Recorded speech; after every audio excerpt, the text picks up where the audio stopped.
ठाणे महानगरपालिका परिक्षेत्रातील 9 प्रभाग समितींच्या हद्दीत अनेक ठिकाणी अनधिकृतपणे बेवारस वाहनं उभी करण्यात आलेली आहेत। या वाहनांचे मालक गेल्या अनेक महिन्यांपासून सदर वाहनांकडे फिरकतही नाहीत। ही वाहनं पोलिसांच्या मदतीने जप्त करावीत अशी मागणी विरोधी पक्षनेते अशरफ शानू पठाण आणि नगरसेविका मर्जिया पठाण यांनी पालिका आयुक्त सौरभ राव यांची भेट घेऊन केली आहे।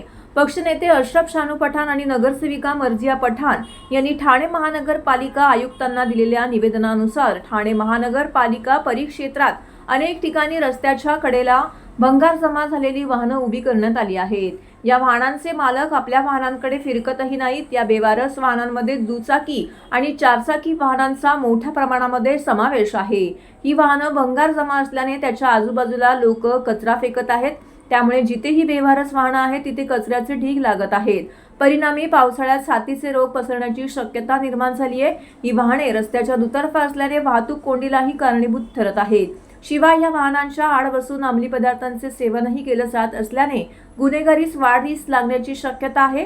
त्यामुळे ठाणे पोलीस आयुक्तांशी चर्चा करून विशेष मोहीम राबवून शहराच्या विविध भागांमध्ये एकाच जागेवरती 3 महिन्यांपेक्षा अधिक काळ उभी असलेली वाहनं जप्त करण्यात यावी अशी मागणी पठाण यांनी केली आहे। दरम्यान ही वाहनं उभी करून जाणाऱ्या वाहन मालकांचा शोध घेऊन पार्किंग दरानुसार दंडवसुली करावी।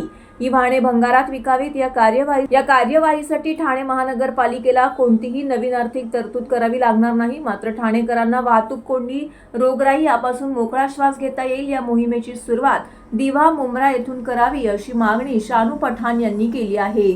आयुक्तांनीही या मागणीच्या पूर्ततेसाठी सकारात्मकता दाखवली आहे।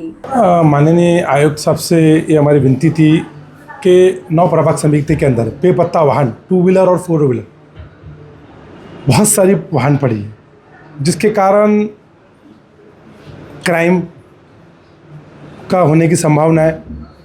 दूसरा, जहाँ पे ऐसी बेपत्ता वाहन है वहाँ लोग कचरे की डंपिंग बना देते।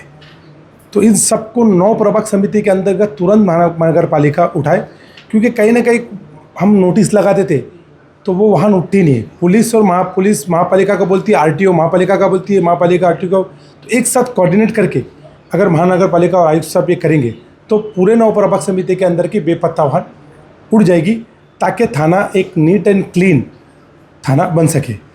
आज कई जगहों पे घटना आ रही कि लोग टैंक जला देते, सीटें जला देते, आग लगा देते, बड़ी घटना हो सकती और बड़ा कुछ हो सकता है। तो इसके लिए ये ऐसी चीज़ है कि जिसको महानगरपालिका को बजट की बड़ी ज़रूरत नहीं है कि तरतूद करवा जाए, तो इसको ये किया जाए, वो किया जाए, बड़ा पैसा लगा जाए। ये ऐसी चीज़ है कि छोटे सी चीज़ में डिसीजन एडमिनिस्ट्रेशन को लेना है और थानेदार को एक बड़ी राहत होगी। तो माननीय आयुक्त ने मुझे एक विश्वास दिलाया है कि बहुत जल्द इसके ऊपर मैं निर्णय लेके आपके साथ एक जॉइंटली मीटिंग करा के किस तरीके से पूरे थाने महानगरपालिका के क्षेत्र को उठाना चाहिए, और इसकी शुरुआत हम लोग दीवा मुमरा से करेंगे, ताकि थाना मुमरा दिवस सब एक टप्पे वाइज करें, 3-3 प्रभाग समिति को करेंगे, ताकि ये पॉजिटिवली ग्राउंड पे काम दिखे। सर मेरी एडमिनिस्ट्रेशन से ये विनती थी कि सर आप अगर आगे आएंगे तो हम अगर डीसीपी साहब, महापालिका और एडमिनिस्ट्रेशन के लिए जो ज़रूरत लगती है उन सभी को मिलकर लोक प्रतिनिधि, जो पदाधिकारी लोक प्रतिनिधि, उनको विश्वास में लेके क्या हम कर सकते हैं। ये मैंने कहा ना कि बिना बजट के थाने को एक बड़ी राहत देने वाला काम है। तो ये हो सकेगा तो एडमिनिस्ट्रेशन अगर दिल पे रहे तो ये चीज़ हो जाएगा। हम आपके साथ पूरे महापौर, उप महापौर, सभागृह नेता, हम सब आपके साथ हैं, तो मिलके ये चीज़ को कर लेंगे। एडमिनिस्ट्रेशन आगे आना चाहिए। तो उन्होंने विश्वास दिलाया मुझे कि मैं इसके ऊपर निर्णय लेके विदिन अ वीक इसके ऊपर निर्णय लेके काम शुरू करूँगा।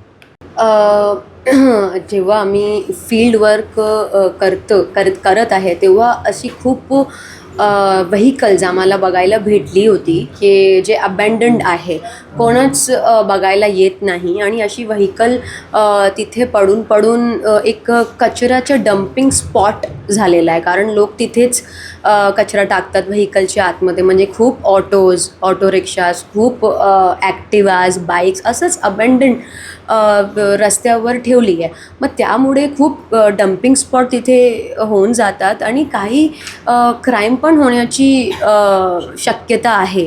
तर आमचं असं म्हणजे माझे वडिलांचं विरोधी पक्ष नेतेचे डिस्कशन झालं होतं की आयुक्त साहेबांना आपण जाऊन एक मागणी करूया की पूर्ण ठाण्यात आपल्याला काहीतरी याचे अभियान घेण्याची गरज आहे की याच्यामुळे कसं क्राईम पण खाली येईल आणि एक जे डम्पिंग स्पॉट तयार होऊन जातात त्याच्याबद्दल पण काम आपल्याला करायला पाहिजे. आयुक्त साहेबांनी आम्हाला आश्वासन दिलं आहे की that they will work on it आणि म्हणजे प्रशासन याच्यात वर्क करणार आहे आणि बहुतेक ते लोक एक एजन्सी हायर करतात आणि पुढचे जे आहे आता I am very sure and I am very positive की पुढे म्हणजे कसा होणार आहे ते आता आपल्याला बघायला भेटतो. ऑफकोर्स म्हणजे कसं आहे की why we had to come here, म्हणजे इकडे का यायला लागलं की आपण RTOकडे जाऊ तर RTOचाच आहे की TMCला महापालिकेला जाऊन बोलूया. महापालिकेला जेव्हा आपण म्हणजे जाऊन बोलतात तेव्हा RTOचे डिपार्टमेंट येतात, मग कोणाला तर ठेस निर्णय घ्यावा लागेल ना. म्हणून आयुक्त साहेबांकडे आलं आणि त्यांना एक पत्र दिलं की आता कसं करायचं आहे काय, सगळ्यांना एक कॉन्फिडन्समध्ये घेऊन DCB RTO DCB साहेबांना पण आपण कॉन्फिडन्समध्ये घेऊया आणि आपण पण ॲडमिनिस्ट्रेशन आहे म्हणून आपण पण सगळे मिळून एक ठाण्याला एक म्हणजे मार्ग देऊया ह्या संदर्भात ह्या गोष्टीसाठी.